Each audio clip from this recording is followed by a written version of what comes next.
vai ter que nascer na mesma família. Aí que a gente não sabe esses nós que a gente vê na nossa família de hoje em dia. Poderia ter resolvido. Às vezes era só calar a boca. Às vezes era só o outro pensar que ele tinha razão. Era só deixar o outro achar que ele levou. Já viu criança brincando uma com a outra de bater? Eu fui o último tapa. Não, eu fui o último. Eu fui o último. Eu fui o último. Fui eu o último. Não acaba nunca. Nós somos imaturos. Nós somos crianças espirituais. Por isso sofremos tanto. Está sempre na outra encarnação, o outro vindo, para dar mais o último, né, que a gente chama. O último tapa foi o meu, hein? Geralmente o marido que fala isso, né? A última palavra aqui é minha. Sim, senhora. A última palavra do meu marido. Bem, e como é que deve ser dado esse perdão? Onde é que eu devo dar um perdão? Eu vou chegar para o outro e falar assim, olha só, eu te perdoo, sabe por quê? Porque eu sou uma pessoa muito boa, eu sou muito generosa, hein? Vou te perdoar. É isso que é perdoar? Isso é não ter caridade com a suscetibilidade do outro. O outro é suscetível, o outro liga para isso. Eu não posso na casa, apertando a porta do outro e oferecer dessa maneira, humilhar o outro. Eu tenho que me colocar à disposição de uma oportunidade que vai acontecer. Porque a vida, a lei, vai fazer com que nos encontremos. E como vai ser minha postura naquele momento? Como é que eu vou agir? Ou eu resolvo, aquele nó desfaço, ou deixo. Deixo para quando? A próxima encarnação, quer deixar? É uma fila imensa, gente. É uma fila imensa de gente que tem que resolver. Toda vez que eu deixo para a próxima encarnação, entra na fila. E olha, as mães não estão querendo ter muitos filhos. E está tendo vaga, parece que ela não é médio. Então, é melhor a gente começar a resolver por aqui mesmo, enquanto está caminho com o outro, não é? Então, qual é o melhor momento para resolver? Agora.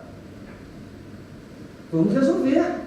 Então, e às vezes a pessoa fala assim, eu te perdoo, mas Deus, ó, está vendo.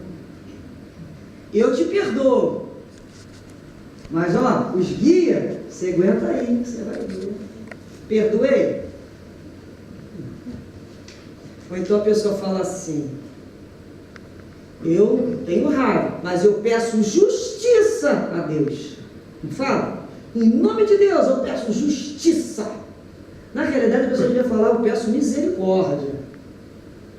A pessoa às vezes esquece, quando a gente pede justiça, a justiça é para todos os envolvidos. Toda vez que eu aciono o judiciário, não é a ficha de um que vem ficha dos litigantes, dos dois lados, do autor e do réu. E a minha ficha vai vir junto, hein? Vocês já imaginaram a minha ficha? Sabe aquele professor que aquele aluno falou, olha, fulaninho, eu ganhei a nota tal e ele ganhou menos. Eu acho que só tem que rever a minha prova aqui, ó. O professor fala, então será que eu vou rever? Realmente, está errado, corrigi errado. Menos 2 pontos. Às vezes vai acontecer isso. Será que a gente quer justiça? Porque justiça é para todo mundo. Eu tenho condições de pedir para observar minha vida com justiça? Eu não. Tenho uma ficha corrida. Deixa aquilo lá quieto. Deixa aquilo lá quieto. De misericórdia. Misericórdia, Senhor. Justiça eu não quero ainda não. Eu não tenho condições. Eu sou, né, uma evadida. Eu estou aqui disfarçada.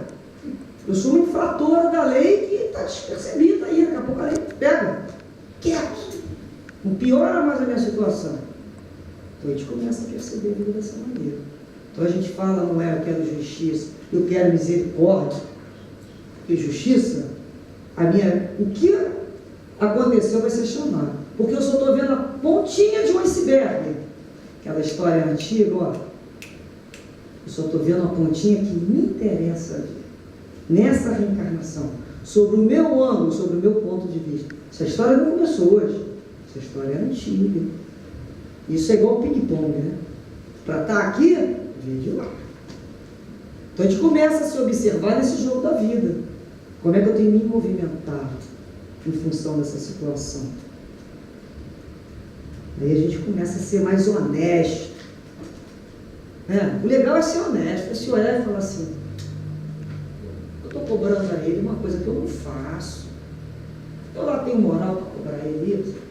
Ah, mas eu não faço aquilo, eu não faço aquilo ali. Mas eu falo que faço aquilo do outro lado. Eu tenho realmente condições de cobrar alguém? Te falo, em sã consciência, alguém que se olhe, tem coragem de culpar alguém e dizer que não perdoa? E se olha, não tem mais essa condição, né? Outra questão que a gente pode pensar aqui, que eu botei de reflexões, se a gente não tem resposta, quando devemos perdoar? O mais rápido possível, porque essas brigas, elas vão acontecer o que? Elas vão se perpetuar. Mais rápido possível. Porque quando eu não perdoo hoje, isso vai ficar para quando você resolver? Tem que resolver. Nós somos irmãos. Vamos pensar assim. Todos nós, por incrível que pareça, até eu, seremos espíritos superiores, seremos guias. E para que isso ocorra, eu tenho que estar vivendo dentro da lei de Deus. E a lei de Jesus é o perdão. Vai ter um momento que o espírito vai ficar ali estagnado. Fica naquela situação. Mas tem uma hora que o guia vai falar assim: meu filho, tu não quer ter um lugarzinho melhor, não? Ter uma vida, uma reencarnação melhor? Ah, eu quero. Então tá, vamos ver aqui a tua ficha, ó. Tá aqui, ó. Você reencarnou para resolver um probleminha com A, B. Meu filho, você não conseguiu resolver o problema com A e B, você trouxe um problema com C, D, E, F, G, H e I. Se você quer ir para lá, você tem que resolver esse problema agora. Ah, não quero não. Então fica aí. Mas chega uma hora que é lei de Deus o progresso. O espírito vai ter vontade de progredir. Ele vai querer caminhar. Então é a hora que ele fala assim: não tem jeito. Eu tenho que dar conta desses nós aí que eu fiz. Então, às vezes a gente vai ver essas famílias que tem essas brigas que a gente chama briga perpétua, já viram? Somente no Brasil, no Nordeste, né, que eu não conheço, mas no Nordeste a gente lembra de umas famílias que sai geração para geração daquela localidade, um mata o outro tocar em outro, e aquilo vem reencarnando dentro daquela família, rádio infinito. Olha o processo aí. Olha o processo. Vai levar, vai continuar. Quantas vezes aquela pessoa que te buscou numa reconciliação e você não perdoou, vai desencarnar? É teu inimigo. Mas não é melhor ter um inimigo que eu estou olhando para ele do que um inimigo que eu não estou vendo ele?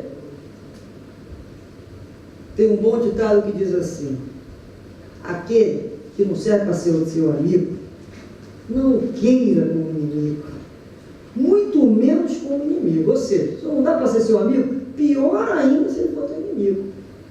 A mão que a gente não quebra, a gente beija. Isso faz parte do processo de aprendizado. Então é aquele outro que eu olho e falo assim: ó, essa criatura eu vou ter que aprender. Muito cuidado. É aquela que a gente vai andando assim, ó, de qualquer movimento aquilo vai explodir. E eu não aguento mais ter problema, gente. A minha ficha, eu já falei, né? Eu tenho uma fila imensa me cobrando. Não quero arranjar mais um. Deixa fulano, não quero.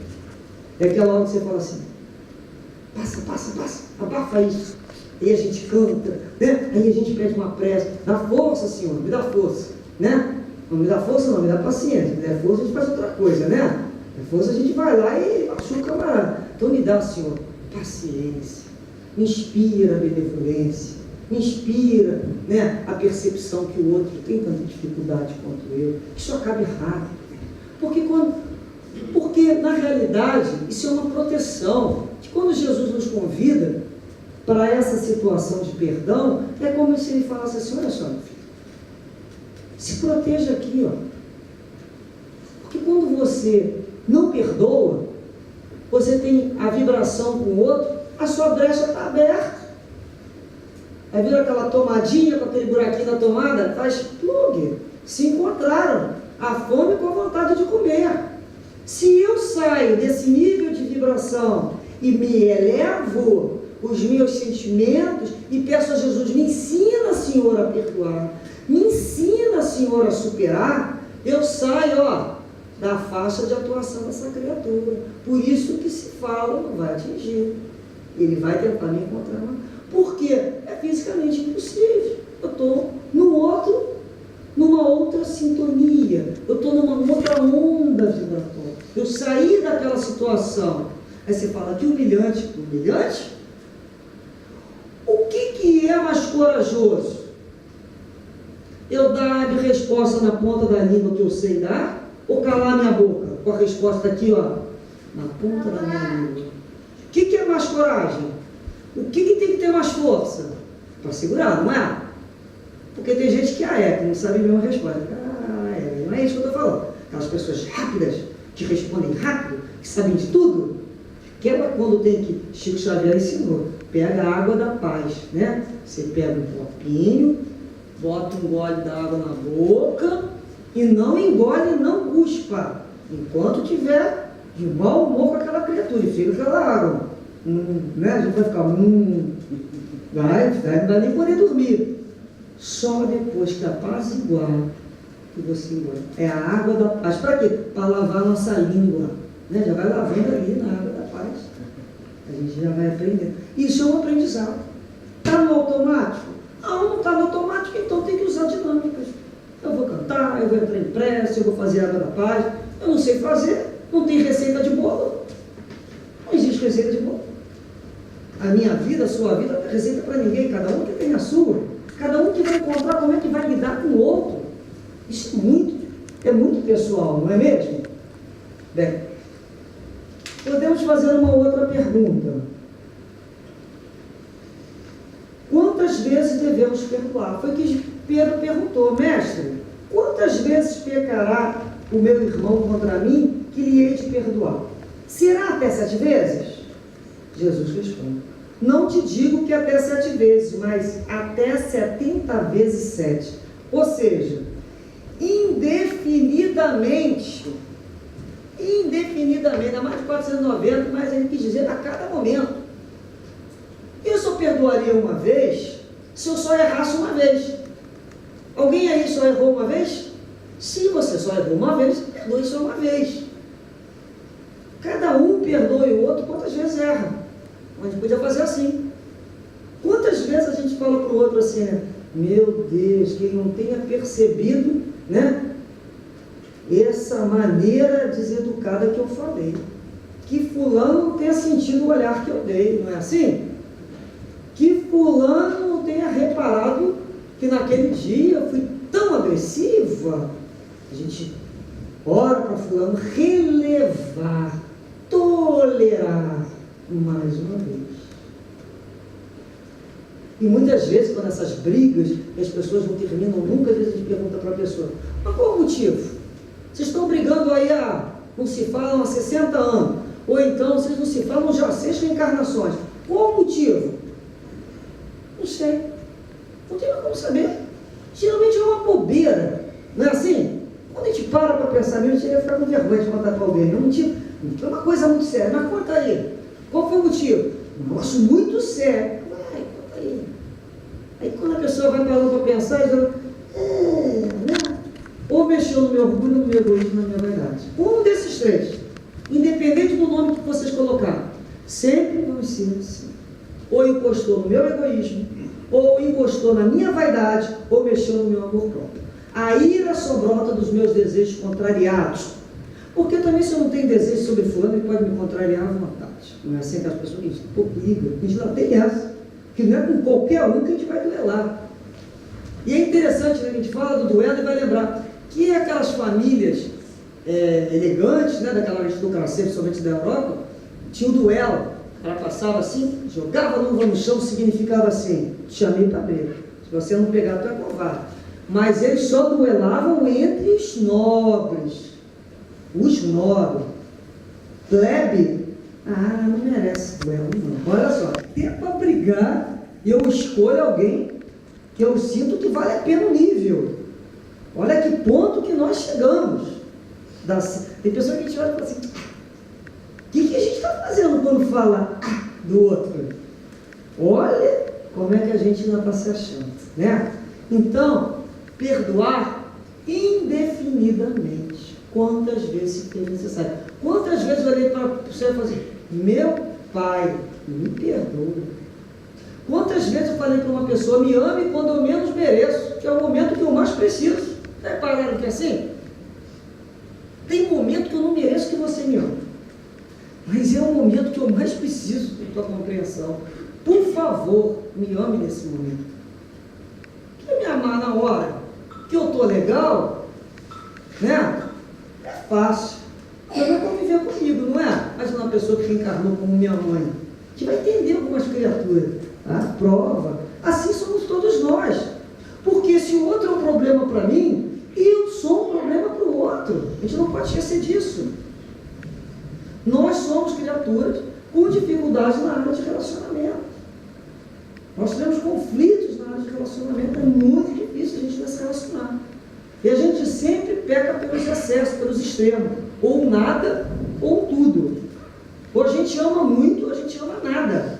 A gente não é muito extremista. Até que a gente consiga chegar ao que a gente poderia dizer um processo de equilíbrio de emoções. Não mais viver os extremos. A outra questão que podemos botar é por que devemos perdoar. Nesse momento, nos lembramos aqui, primeiro que é da lei de Jesus, a lei do amor, não é? A gente lembrou aqui de Jesus na Samaria, quando ele estava lá no poço de Jacó, e ele encontra a mulher samaritana, ele pede a água do poço.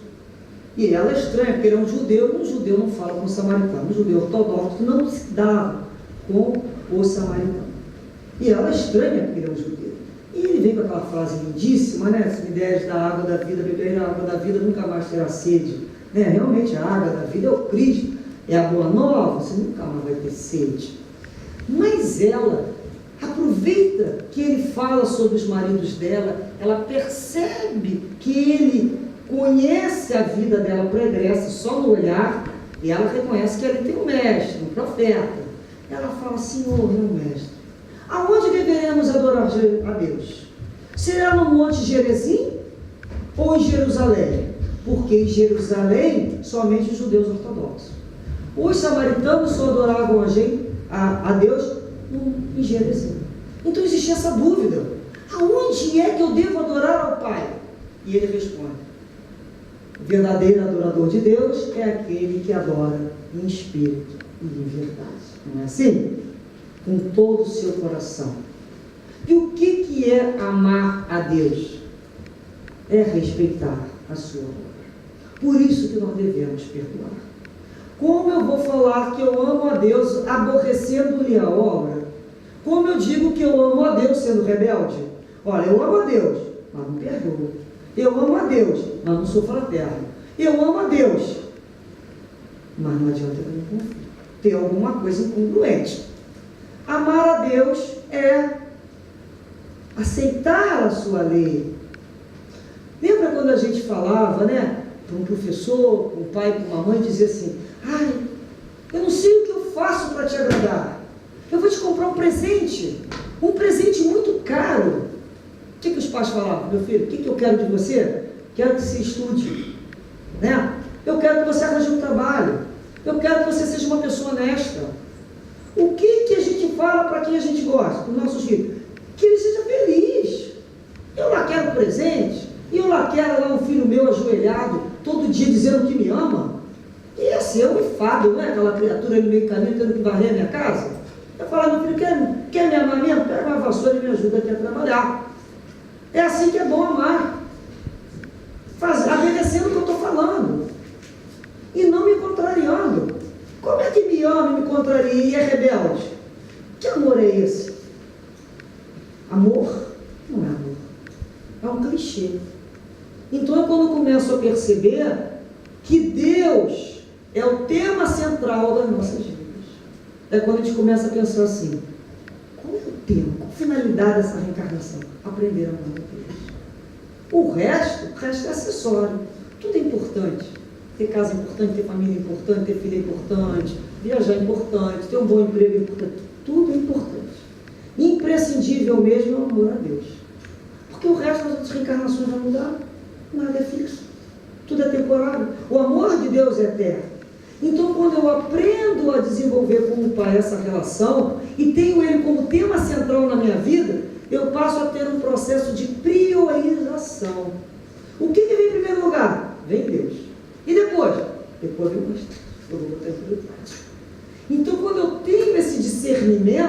a vida fica mais fácil.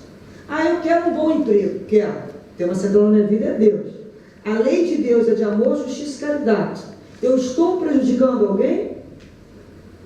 Eu estou fazendo alguma coisa que eu teria vergonha de olhar para o meu guia? Então não faça. Não é mais esse tipo de padrão que busco. Eu quero ser feliz, sim, mas é aquela história, não mais a qualquer preço. E sim dentro da lei de Deus. Então, quando a gente começa, a entender esse convite do Cristo, da lei de Deus. Por que eu tenho que perdoar? Porque está na lei. Enquanto eu não caminhar dentro da lei, eu não posso falar que eu amo o Pai. Eu cumpro a lei, só na parte que me interessa. Essa aqui eu tiro, olha, essa aqui eu não gosto. É assim? A gente está lá no trânsito, o sinal está vermelho. Ele está querendo dizer o que ali para mim? Você decide se você deve parar ou não, aquele sinal é apenas uma sugestão ou aquilo ali é uma lei de trânsito que eu tenho que obedecer? Como é que eu ajo na vida? Aquilo é lei ou não é? Eu já aprendi a respeitar aquela lei? Eu já aprendi a respeitar a lei do meu condomínio? Quando o outro não está me cobrando, quando o outro não está me vendo? Eu já aprendi a lidar com lei, a ter sentido de dever, de obrigação, de submissão. Ah, mas eu vou ficar submissa a Deus. Oh. Quem é que está falando? O orgulho. Tem alguém maior do que eu? Muito maior. Então, quando a gente começa a se olhar e ver o quanto que a gente é pequeno, a gente olha para Deus e fala assim, Então, tem que Ele me conduza mesmo, porque a ordem dEle, a vontade dEle é que eu seja feliz. Então, é igual quando uma mãe e um pai dão ordem na gente quando nos amam. O que Ele vai falar para a gente? Vai estudar? Vai para o colégio? Vai trabalhar? Aprende a fazer o certo? Que bom que Ele está me conduzindo, porque eu não sou uma alma que preciso ser conduzida dessa maneira. Eu ainda não sei discernir por conta própria. Que Deus haja na minha vida, para que eu não perca essa reencarnação. Isso sim é complicado. O mínimo de conquista de entendimento que nós já fizemos. Por isso que quando tem o convite da vida, a gente tem que falar. Onde está a lei de Deus? Está contrária à lei de Deus? Dentro da própria religião. Dentro da própria religião. O guia falou isso. É contrário à lei de Deus? Decisão é minha. A decisão é minha. Chico, com o Emmanuel falou para o Chico, a hora que eu te disser alguma coisa que contrarie a Jesus e a Kardec, fique com eles e me abandone. Isso é guia. É prioridade. O meu mestre é Jesus. Então a gente não tem que ter vergonha. O meu mestre é Jesus. É Deus. A gente tem que falar mais de Deus. Parece que a gente tem vergonha de falar de Deus. É Deus. A gente tem que falar para os nossos filhos. Vamos confiar em Deus. Vamos confiar que existe um poder acima da minha vontade caprichosa que me conduz e vai me conduzir. O rebelde vai ser levado como? Aos trancos e barrancos. Mas vai andar, não é assim? Vai vir o roldão da vida e vai carregar. No outro dia eu até falei, tem pastor, que é Jesus, convida. Mas tem o cão pastor, que sai latindo atrás das ovelhinhas. A gente escolhe com quem que a gente quer andar. É bom a gente aceitar o pastor, que é Jesus, que é um convite tão amoroso. Caminhe, meus filhos. Caminhe. Outra questão que podemos colocar: como sobreviver perdoando em um mundo de violência? A gente vai falar assim, como é que eu vou perdoar nesse mundo que eu só vejo pedrada? Eu faço bem, perdoo, daqui a pouco o outro vem me fazer mal de novo, não é assim? A gente vai lembrar lá no capítulo do Evangelho que diz assim: somente os lobos caem em armadilhas de lobo. Somente os lobos. Mansos como a pomba, prudentes como a serpente. Esse é o ensinamento. Então a gente começa a lidar com o outro, entendendo que quando eu perdoo, eu dissolvo a treva. Eu me afasto das trevas, do pensamento alheio. Esse é o objetivo. Se o outro vai me dar pedrada, se o outro vai me fazer mal, a hora que eu perdoo, eu saio da ligação com ele. Ele não vai me atingir. E se me atingir? É porque eu tinha que passar por aqui. A gente tem que entender isso. Nada, absolutamente nada, ocorre fora da lei de Deus. Fora da lei de causa e efeito. Nada. Porra, Gil, eu fui tão legal. Dei a minha outra face, veio fulano e pô. Até para você aprender. Até aprender a lidar com aquela criatura, muitas vezes. Né? Me lembro aquela história daquela serpente, tadinha, que ela vivia lá na cidade, e a serpente ia lá e dava aquela mordida e matava as pessoas com o seu veneno. E um dia apareceu o mestre lá e falou assim: pô, serpente, não faça isso. Você está matando as criaturas. Isso não é bom. Você está fazendo mal. Isso aí, o mestre conversou com a serpente, explicou que não era para ela viver dessa maneira, né, fazendo mal aos outros. O tempo passou, o mestre foi embora, que ele volta lá naquela cidade depois de muito tempo e encontrou a serpente dentro da caverna. Machucada, tadinha, cheia de esparadrapo, ferida, andando tortinha. Aí o mestre falou assim: o que aconteceu contigo, serpente? Senhor, o senhor falou para eu não machucar mais as pessoas, começaram a me tacar para o lado, me deram pedrada, como eu estou. Ele falou: falei para você não morder, eu não disse para você deixar de mostrar a tua língua, teu silvo, né? Que às vezes a gente tem que fazer esse processo de não vai morder, mas é aquele processo de chega para lá, chega para lá, eu não vou te atacar, mas ó, cada um, né, no seu quadrado. É aquele momento que a criatura sabe se localizar. Ó, meu amigo, ó, chega um pouquinho para lá, o sol vem para todos e a sombra você acha que é só para alguns? Não é não, né? Chega para o lado enquanto também você ataca. Então é a criatura que sabe se posicionar na vida também. Então não é fato de ficar só dando a outra face e machucando que eu estou perdoando. Às vezes eu não sei mesmo me posicionar. Por que eu estou me colocando naquela situação? Os sábios, né, não se deixam levar a pedrada das crianças, porque eles sabem subir a montanha. Por que eu estou me colocando para levar tanta pedrada? Será que isso está me fazendo bem? Será que eu estou explicando a minha vida dessa maneira? Então são reflexões que nós temos que fazer. Por quê? Eu não sei me movimentar? Será que é bondade mesmo? Eu conheço uma criatura que uma vez eu falei: por que você não vai lá fora? Você não está gostando que te trate dessa maneira? Não. Eu vou orar com o guia dela, a pessoa. Eu olhei e falei: você está com medo, né? Essa pessoa vai te pegar na pregada. Quer dizer, às vezes a pessoa, às vezes até um parente fala aquilo, uma criança, né? Na realidade ele está com medo de enfrentar o outro. Então ele vem com subterfúgio, né? Que é perdão, que vai orar, mas tem medo do enfrentamento. E o enfrentamento muitas vezes não é necessário, até para se dizer que quer paz. Amigo, olha, eu não quero mais essa discussão contigo agora, eu não quero mais esse tipo de relacionamento. Isso é viciante, isso viciou, isso é doença. Eu não quero mais uma relação doente. Chegou. É a hora que o outro se posiciona. Então não tem nada a ver com perdão, tem a ver com relações realmente ainda que são mal resolvidas, são adoentadas. Porque quem agride é quem é doente, quem é enfermo. Porque quem ama e está bem, o que ele faz? Agrada. Já repararam que é assim? A gente agrada quem a gente gosta. E o enfermo, o doente, agride. Na realidade, aquela criatura às vezes é um enfermo. É um enfermo, é um doente da alma. É o momento que você falou: ó, você está com o teu problema? Você não tem que me machucar também. Não tem que permitir isso. Eu te compreendo, eu te perdoo, mas olha, eu não vou me deixar ferir. Porque é lei da natureza. Se Deus disse que nós temos que conviver, Deus também falou que a gente tem que se educar, não falou? Então todo mundo também tem que se educar. Todo mundo tem que estudar, todo mundo tem que aprender a conhecer aonde que começa o direito do outro. Se nós estamos na vida para um aprender com o outro, também tem a obrigação de se reeducar. Senão, só um tem essa obrigação, não. Então, chegar para o outro e falar assim: meu filho, olha só, você vai se reeducar e aprender a viver dentro do seu espaço. Outra questão que a gente lembra sobre essa questão do mundo em violência e como a gente vai desenvolver, né, a possibilidade de perdoar.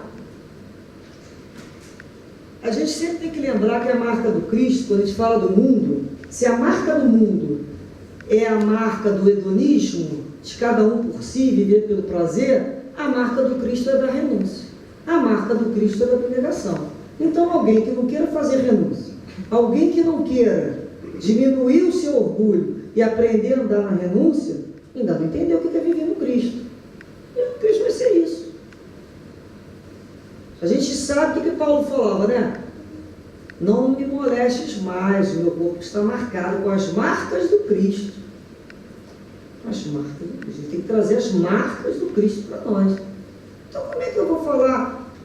Eu quero viver dentro do padrão do Cristo. Qual é a marca do Cristo? Da renúncia não, mas a renúncia eu não faço. Então, não é a marca do Cristo que eu estou querendo. Estou querendo a marca do mundo, que o mundo escolheu. Que é fazer o que eu quero fazer. A marca do Cristo eu vou ter que aprender a renunciar, a abdicar, calar a boca. Não é isso? A perdoar. Essa é a marca do Cristo. Por isso que se chama porta estreita. Já viram que o nome é porta estreita? A gente, quando antes de reencarnar, a gente pede uma série de coisas. Na hora de passar pela porta estreita, a gente começa a esbarrar, a gente começa a pegar a porta, chega para lá, que eu não estou aguentando. Mas foi a gente. A gente selecionou o que ia passar por essa porta estreita. Então, como é que a gente faz para desenvolver o perdão? A gente vai lembrar também de Jesus com a mulher adúltera. Lembra da passagem com a mulher adúltera, né? Naquela época, a mulher pega em adultério, ela era morta por apedrejamento ou tomava do que chamavam a água amarga. A água amarga era uma mistura feita com pó que era do templo. Se ela bebesse daquele pó, daquela água, e não morresse, e nem botasse aquele pó para fora, ela estava falando a verdade. Não houve, parece que, nenhum caso. Todas estavam erradas. Então, o homem, ele poderia sim adulterar. Ele não poderia com a mulher do outro, porque ele poderia estar prejudicando o outro homem. A mulher que não podia adulterar. Então, era apedrejamento mesmo, era morrer por lapidação. Então, Jesus estava ali, né, escrevendo lá na areia, e chega lá aquele bando de gente com aquela mulher, dizendo que ela traiu o marido. E perguntaram a Jesus, a lei de Moisés diz o apedrejamento, o Senhor, o que eles queriam? E eles queriam, mais uma vez, como sempre, testar Jesus, né? Vamos ver o que ele vai responder. Se ele falar que Moisés está errado, a gente apedreja ele de agora. Não é assim? Se ele falar que tem que apedrejar a mulher, ele está sendo incongruente com a lei dele. Então eles buscavam sempre criar ciladas para Jesus. E Jesus estava lá na areia escrevendo, né? Traidor, ladrão, adúltero. Certamente ele já está escrevendo aquilo ali que ele estava olhando para cada um. E é o que ele fala. O que ele fala, né? Atire, então, a primeira pedra aquele que está sem pecado. Atire. Quem que está sem pecado para atirar no outro? Atire. Foi saindo primeiro. Quem? Né? Os mais velhos, que são cheios ainda de imperfeições, que mais tempo viveram nas imperfeições, e depois, com o tempo, os mais novos. E naquele momento, né, quando Jesus fala para ela, onde estão os teus acusadores? Ele falou, eu também não vou te acusar. Vai e não peques mais. Olha só esse terapeuta, né, Jesus. Primeiro momento, isso é o maior convite de introspecção que foi feito. É tipo assim, para olhar para dentro de você. Para se observar. Depois, se você se vê realmente em condições de tacar pedra, vai levar.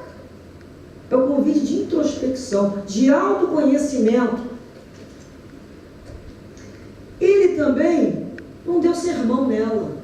Por que você estava dormindo? Por que você fez isso? Não é nada disso. Cadê teus acusadores? Foram embora? Nem eu para te acusar. Nem eu. Nem Jesus acusou a adúltera. Se Jesus não acusou, eu vou acusar quem? Então a gente começa a pensar. Depois, a gente começa a reparar que ele falou, vai e não peques mais. Olha a diferença. Ele não foi cúmplice. Ele condenou o ato, mas ele não condenou a criatura. Olha a diferença. Então, uma coisa é eu não concordar com o teu comportamento, mas não é julgar a criatura. Então ele percebeu que aquela mulher entrou em pecado, não foi sozinha não. Cadê aquele homem que levou ela para o pecado? Cadê aquele marido que deixou ela passar por aquela vergonha pública?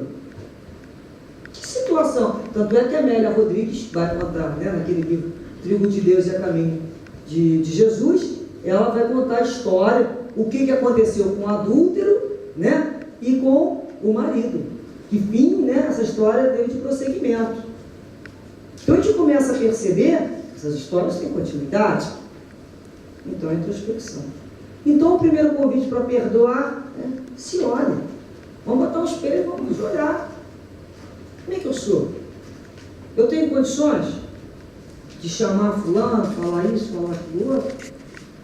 Começa a me olhar e falar assim, eu não sou Ana Modelo, né? A gente começa a ficar um pouco com vergonha, a gente começa a fazer que nem os mais velhos fizeram. O que eles fizeram? Começaram a levantar e sair. E às vezes a gente se vê nessa situação dizendo assim, eu não gosto mesmo de fulano, eu não gosto mesmo de Beltrano, eu não vou mudar não. O que vai acontecer com essas criaturas?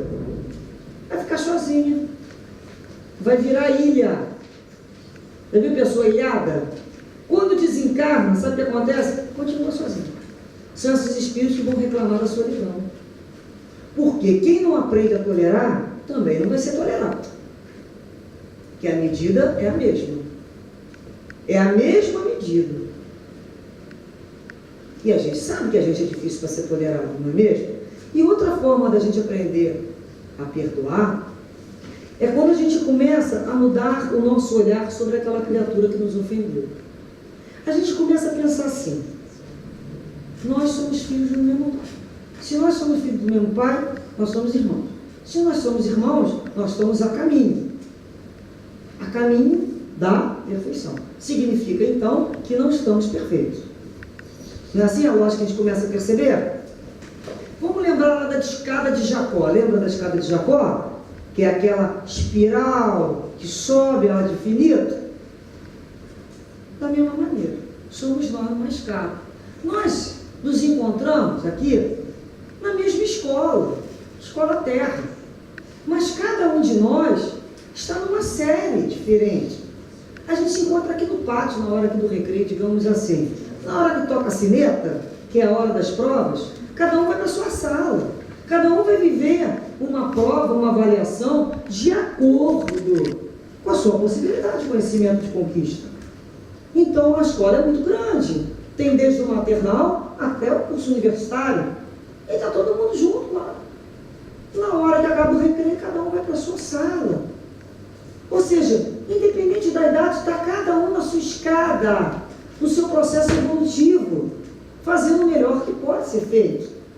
Eu estou fazendo o meu melhor, você está fazendo o seu melhor. Se eu vejo que é difícil, que eu quero fazer e não consigo, quantas vezes eu quero fazer e não consigo? Vocês sabem que é assim. A gente faz mais do que não quer, do que gostaria de fazer, quando a gente vê que está fazendo erro. Por que o outro não vai ter esse direito também, de ter essa mesma dificuldade? Então é quando eu ofereço o outro a mesma dificuldade. Eu falo assim, ele também está que nem eu. Ele está caminhando, ele está no esforço, ele está tropeçando nessa escada. Essa escada é difícil às vezes, até abrir mão. E a hora que eu olho e falo assim, meu irmão, quer saber de uma coisa? Você tem o mesmo direito que eu tenho. Você tem o direito de errar, de trair, de falir, de se equivocar. Eu estou me dando esse direito, então você também tem. Meu irmão, você sonha que nem eu sonho. Você tem planos como eu tenho planos. Você tem desejos como eu tenho desejos. Você quer crescer como eu quero crescer. Você tem dificuldades como eu tenho dificuldades. Assim fica mais fácil. Eu começo a modificar a minha forma de olhar. Eu não sou melhor do que o outro. Em momento nenhum. De maneira nenhuma. Aquela criatura que se acha se julgar melhor do que o outro está numa situação muito complicada. E São Paulo não são melhor. Alguns de nós somos muito parecidos nas nossas dificuldades. Muito parecidos. As nossas diferenças são em pequenas conquistas. Que em uma reencarnação, fulano valorizou um setor na área intelectual, o outro setor valorizou outro. Pequenas diferenças. Mas nós somos muito parecidos porque nós estamos juntos por afinidades. Em escolas diferentes, que nós estamos em momentos diferentes de aprendizado, de disciplinas diferentes. Fizemos escolhas de matérias eletivas também como prova. E temos que dar conta. Seu processo de crescimento do espírito, assumir essa responsabilidade. Quem é esse outro? Esse outro sou eu. Esse outro faz parte de mim. Esse outro é que eu projeto a minha imperfeição e me vejo, que é mais fácil me ver no outro, porque eu me lembro. Então, por que a gente repara tanto o outro? Que o outro é o espelho daquilo que me incomoda.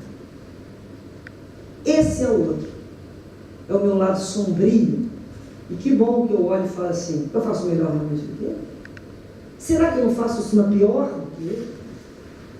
Nesse momento, né, principalmente no Brasil, nas questões políticas, fica fácil tacar pedra, né? Nos telhados, nos políticos, e a gente se pergunta, se eu estivesse naquela cadeira, será que eu faria melhor? Ou será que, graças a Deus, eu não tive essa prova porque eu não tenho nem condições de me colocar? Então, a gente não tem como saber. Se a gente começa a julgar muito, sabe o que a vida faz por livre associação da própria lei da vida? Aquela situação imediatamente vem para você. Repare, quando a gente começa a falar do outro e julgar o outro, aquela situação vem para a nossa família, vem para a nossa casa. A gente busca o aprendizado. É como se dissesse assim, faz você agora então melhor. Você não está dizendo como é que o outro tem que fazer? Você não está dizendo que o outro está errado? Faz melhor. Toma aqui esse filhinho. Toma aqui esse maridinho. Toma aqui essa mãezinha. Faça melhor. E será que a gente faz melhor? Ou é quando a gente começa a ter o processo de empatia e falar, é difícil mesmo. E quando eu tenho muita dificuldade mesmo com o outro, um outro procedimento que eu posso fazer é tirar o rostinho dele dali, daquela bonequinha que muda a cabeça, e botar ali o rostinho de uma pessoa que eu amo. Olha lá o rostinho da minha filha, do meu filho, da minha mãe, do meu pai. E fico pensando assim, e se fosse ele que estivesse fazendo aquilo, como é que eu faria? Eu seria tão rigorosa? Vocês já viram que o filho do vizinho é atentado, né? O nosso é criativo. Eu sou esperto. É assim que a gente faz as coisas? Meu filho do vizinho tem problema, tinha que procurar um psicólogo. Nossa, olha, é de uma criatividade.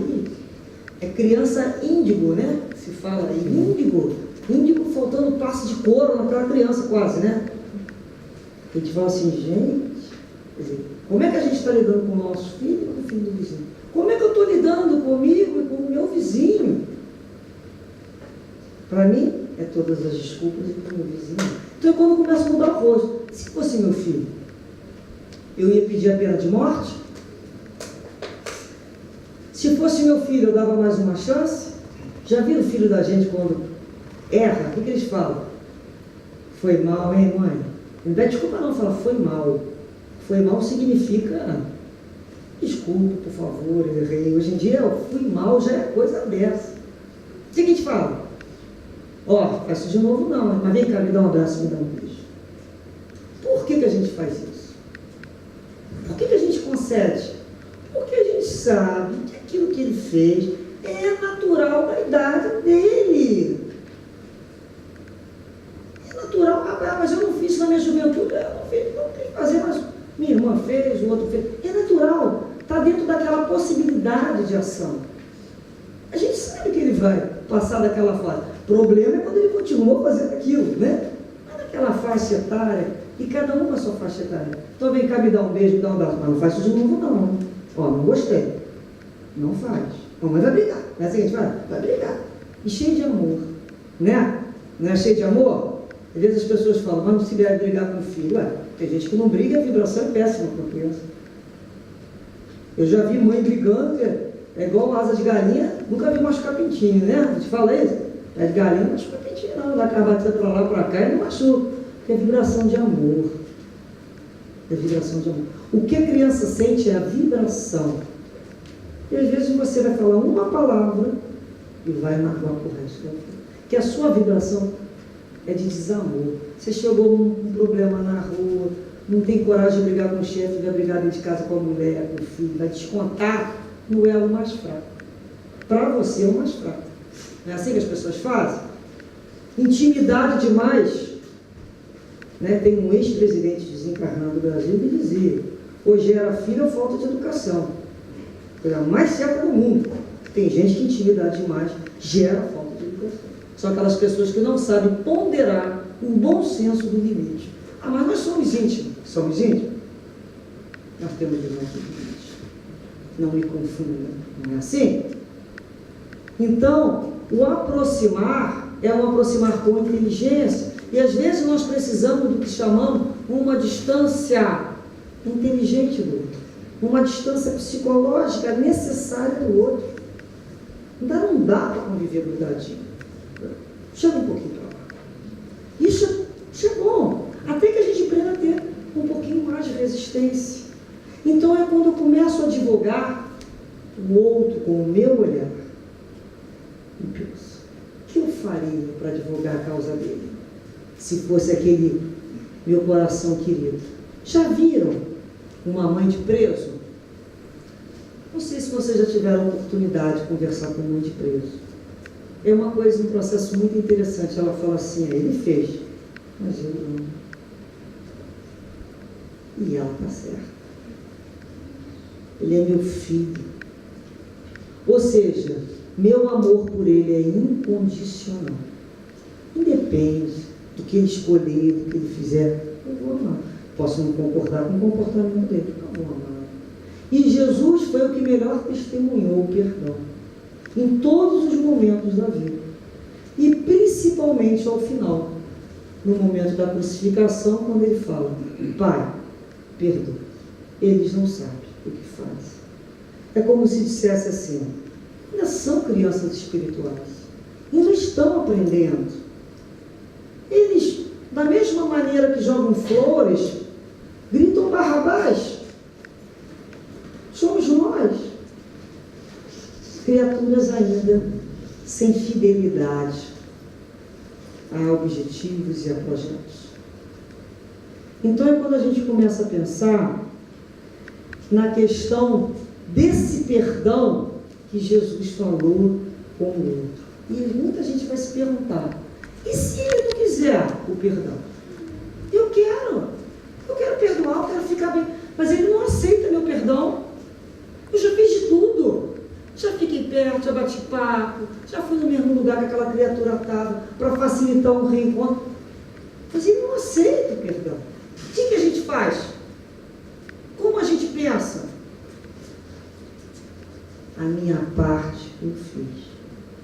O meu problema, eu tenho que dar conta à minha consciência, a Deus e ao meu guia espiritual. Ele vai se entender com o guia dele. Isso é problema dele. A minha parte eu fiz. E se ele me buscar de novo? De novo. É a oportunidade que a vida está me concedendo para rever aquela história. Uma vez, me lembrei agora, porque a gente não deve falar da vida alheia, a gente deve falar da nossa, né? No sentido de que a gente não precisa encontrar defeito nos outros, a gente já tem tanto. Eu me lembrei de uma palestra que eu fiz sobre o tema amor, né? Eu estava muito empolgada no tema amor, e no centro, né, que eu estava fazendo essa palestra, tem por hábito, as pessoas vão terminar, como são amigos de décadas, fazem fila para me cumprimentar, para dar um abraço, para dar um beijo, e eu estou aqui terminando a palestra, dançando um, beijando o outro, que eu olho na fila, quem está naquela fila? Um baita desafeto, daquele grande, graúdo, e eu, né, demorando para abraçar, para tipo assim, o que eu vou decidir? Demorava em cada um, a fila demorava a chegar naquela criatura, está com medo, demora assim, o que eu faço? É o meu momento, é a minha oportunidade, é a hora que a gente pensa assim, será que a gente tem a pretensão, quando a gente fala mal daquela criatura para Deus e para Jesus, Deus vai falar assim, você está certo, eu gosto de você e está errado? Será que tem essa pretensão? Que Deus vai gostar mais de mim do que do outro? Não vai, né? Não vai. Gosta igual, sabe que nós dois estamos caminhando. É quando Jesus fala assim, ó, sabe essa pessoa que você não gosta? Ela está aqui, ó, agarradinha aqui nesse meu braço, ó. Eu amo ela de paixão. É minha florzinha. Você quer caminhar comigo? Você vai ter que ficar aqui e andar juntinho com ela. Ah, não quer andar com ela, então você não vai andar comigo. Então é uma escolha. Ou eu vou atender que eu tenho que andar com ela para andar com Cristo, ou quem vai ficar sem Jesus sou eu. E a fila ia chegando mais perto. E eu me fazendo desentendido. E eu falo assim, é o momento do testemunho. Acabei de falar no assunto. E ela se aproxima, abre os braços. E naquele momento, eu vejo o Espírito Santo, já tenho condições de abraçar ela com sinceridade. E eu pensei assim, graças a Deus, menos um nó desse novelo tão enrolado que eu tenho. Ela teve a grandeza de vir. E eu, graças a Deus, tive suporte espiritual naquele momento para entrar no processo de reconciliação. Então a oportunidade se apresentou. Sempre vai se apresentar. Então, às vezes, por um orgulho, por uma questão de vaidade, a gente perde séculos de reencarnação. É um minuto imperdível. É para você decidir naqueles 3 minutos o que você vai fazer. Eu podia disfarçadamente se virar para o outro lado e andar. E ela certamente também estava na preocupação. Quando a gente se abraçou, não tinha mais nada. Não tinha nenhuma inimizade, aquilo não tinha ficado. A espiritualidade usou aquele momento para retirar nossas escamas, tanto dela quanto a minha. E para que eu pudesse testemunhar aquilo que eu falo. Quem é o ouvido mais próximo da minha boca? A minha própria ouvido. A minha língua é meu próprio chicote. Se eu que estou ouvindo, se vocês que estão ouvindo, eu vou falar o quê? Que eu não sabia? Que eu não tive oportunidade? Que eu não sabia que para caminhar na lei de Jesus e amar Jesus eu tinha que perdoar? Como eu vou falar isso? Se o tempo todo a lição do Cristo é perdão, é difícil? É. Aí eu encontrei, não é receita de bolo, mas eu encontrei um outro procedimento também que funcionou. Eu comecei com algumas pessoas, todo dia, orar por elas. Todo dia. Todo dia. Eu peço para aquela criatura. Porque naquele momento da prece, eu peço para que Jesus e os guias ajudem, para que aquela criatura me veja de uma forma diferente também. Que ela me veja num novo ângulo. Porque às vezes o outro não quer nos perdoar, porque ele nos vê como nós já fomos. Muitas vezes nós destruímos famílias, destruímos vidas. E o outro, quando se aproxima da nossa vibração, aquele que foi prejudicado, nos reconhece. Não sabe por quê. Não reconhece o físico, o rosto. Mas diz que eu não sou confiável. Eu não sou confiável. Ele percebe. E ele tem seus motivos. Então é quando eu peço, Jesus, me ajude para que ele me veja de outro ângulo. Me ajude, Senhor, para que as nossas arestas sejam aparadas, para que a gente se reconcilie. Enquanto a luz, enquanto eu tenho Jesus no caminho, porque depois vai ficar muito difícil. Eu estou tendo a oportunidade nessa reencarnação de dar o primeiro passo em direção ao outro e dizer para o outro, olha,